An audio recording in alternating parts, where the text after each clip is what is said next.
Okay. Uh, this might not make any sense because my brain's all jumbled up. Um, I've been learning more and more about clap, and um, it it turns out, sort of coincidentally, some of the interface that clap provides, some of the features of clap happen to line up quite nicely with some of the weird things that Blockhead is doing, in ways that I didn't realize. And so I've been having another one of those moments where um, this whole sort of universe is sort of opening up again, where I'm realizing all of these things that I can do. Um, Again, I'm still not very familiar with VST at all, uh, but clap. So I don't know if how much of this applies to VST as well. So there's two things that are interesting that clap does.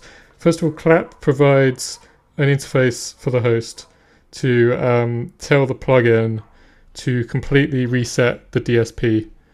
Um, So the next time the plugin is used, it's as if it's starting from a completely blank slate, as it's as if it's the first ever MIDI note, for example, or the first ever. If it's an effect, then if it's, for example, a reverb effect that has this long reverb tail, then the host can tell the plugin just completely reset, and that reverb tail will be completely removed, and all the filters will be reset and everything. So everything's just reset to zero. So it's as if the plugin is starting from fresh. Um, and the other thing that Clap has is it's got this extension system. One of the extensions you can inform the plugin that it's going to be not going to be used in a real time context, so that so the plugin could do different kind of processing or whatever. So you can tell the plugin you're going to be rendering offline, for example, like in a background thread. Like for example, what Blockhead already does um, with its baking system. So just as like a primer, I don't know, like if you're just arriving at this video and you're not familiar with this stuff already, let me just very quickly explain.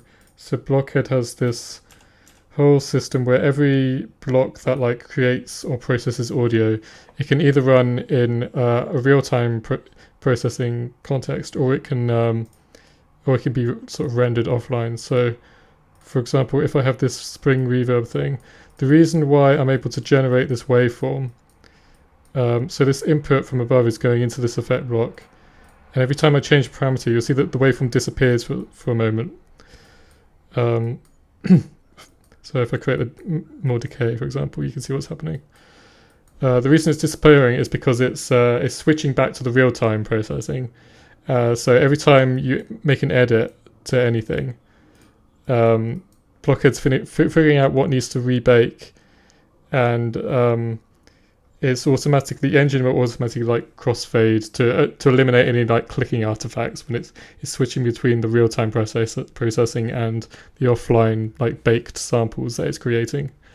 So it'll automatically like crossfade between the two to cover up any clicking or anything.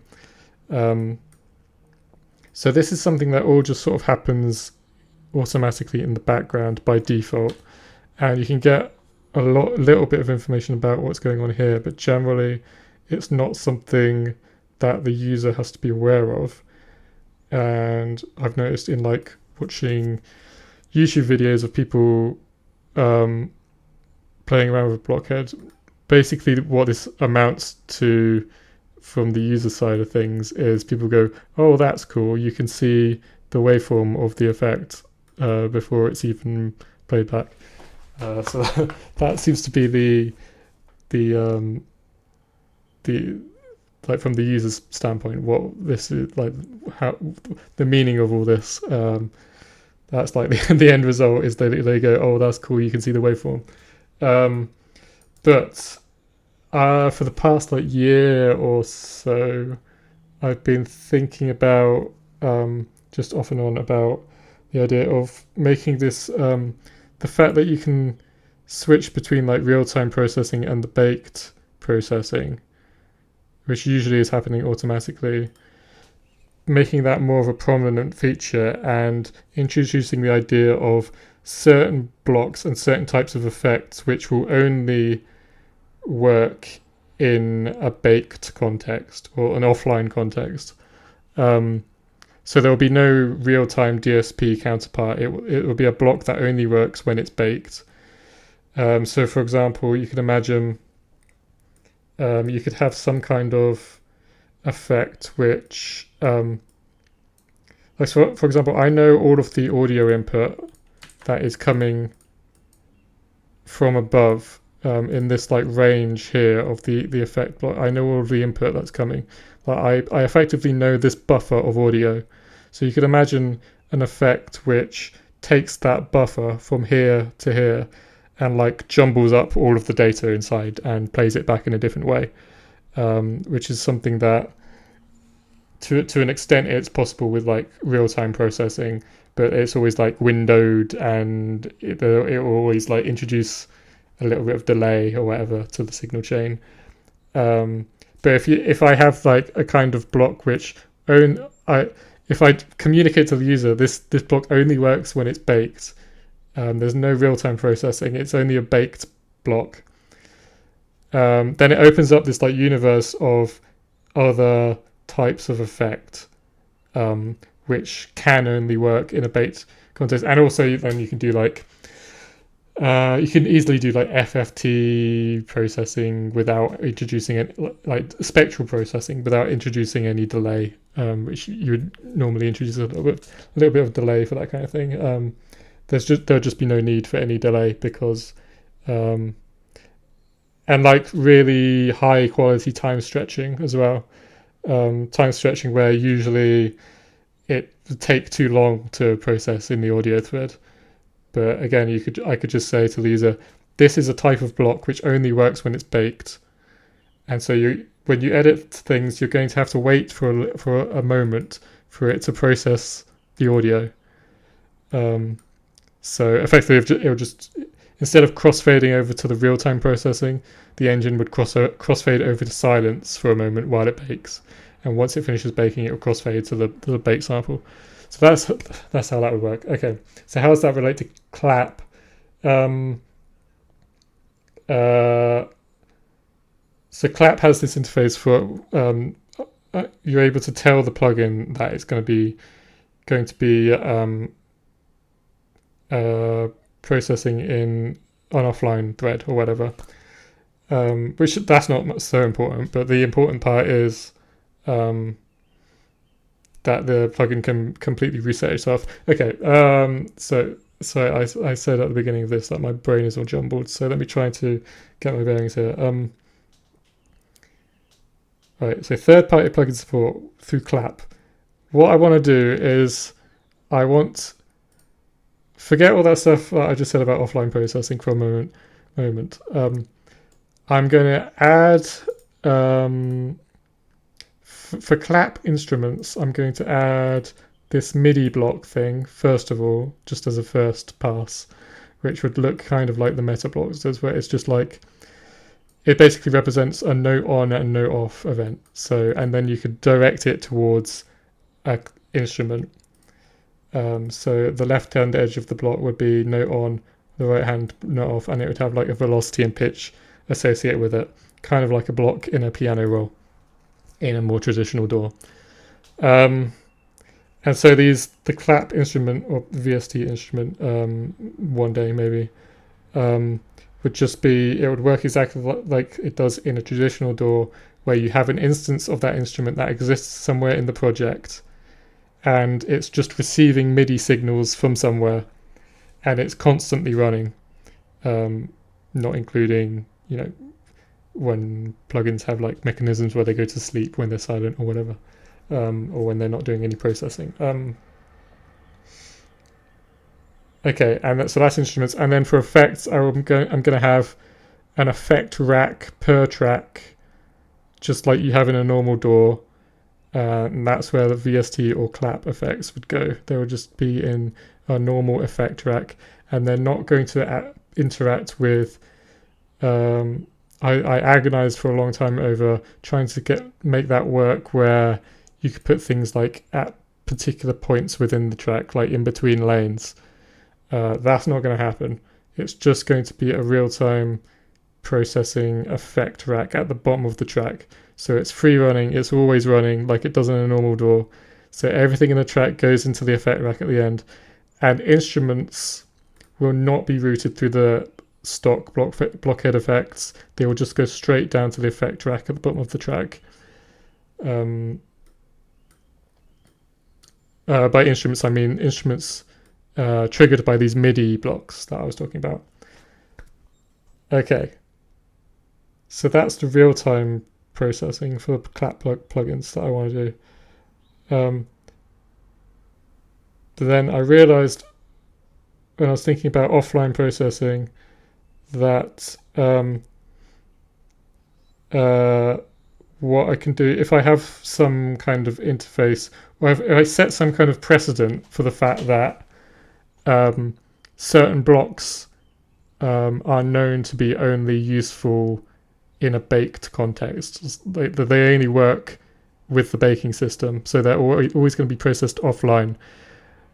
Then that's very interesting for clap integration, because what I can do, for example, is I can actually attach a separate baked effect rack. This is an idea. I don't know if I'm actually going to do this. This is a bit of a wild idea, but theoretically what I can do is every single block on the entire workspace could have its own effect rack, but it's only for effects that work in a baked offline context. So they will only be applied to the baked block. When the block's running in real-time DSP, you won't hear these effects. So you have a special effect rack which is only applied to baked blocks. And the way that I could implement that, if I have something like, a filter effect, a clap filter effect, what I can do is simply have one instance of that effect, one instance of that plugin in the project. And for each place that appears in one of these offline effect racks in the entire project, I can simply just, if I'm right about the way that clap works, which I might not be, and I'm relying on the fact that the third-party plugin developer has implemented their plugin correctly, and when the host requests the plugin to fully reset, it is actually obeying the rules. But assuming the plugin developer is playing by the rules, theoretically what I can do is just create one instance per effect that appears anywhere, and I can just keep resetting it and reusing it and recalling the preset that is used on a per block basis. I could just take that one instance of the clap plugin, keep resetting and reusing it for each of the baking, for each of the baked processing contexts that it exists in. So that's very interesting. Also, when it comes to instruments, what I could do is I could do the same thing where if you imagine this is like a clap instrument, what I could do is I could have a special block. I could call it something like a baked instrument. So it's an instrument which it's only going to be processed offline. It doesn't do any real-time processing. So it's essentially just gonna look like this, where the waveform disappears for a moment after you do an edit, and then it comes back. But you can imagine if you have, like, for example, a monosynth, a clap monosynth. So you can only only have one note playing at a time. Effectively, you could just I could create one instance of that plugin, and then the user can create these like baked plugin blocks, and it would, because the processing for each block is happening offline. Again, I can just keep resetting and reusing that plugin with whatever parameter settings per block.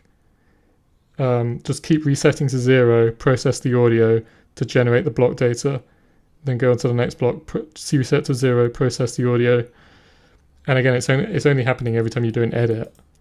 So effectively, if you have a monosynth, you can use it as if it's got infinite polyphony, because it's just going to keep using that monosynth over and over again to keep rendering individual blocks. So that's very interesting as well. Obviously, some instruments they actually like you want to actually have proper polyphony. So I'd have to have some other interface for having like true polyphony rather than this like baked fake polyphony. But that would probably that would just be achieved through the real time instruments with the MIDI blocks like I mentioned.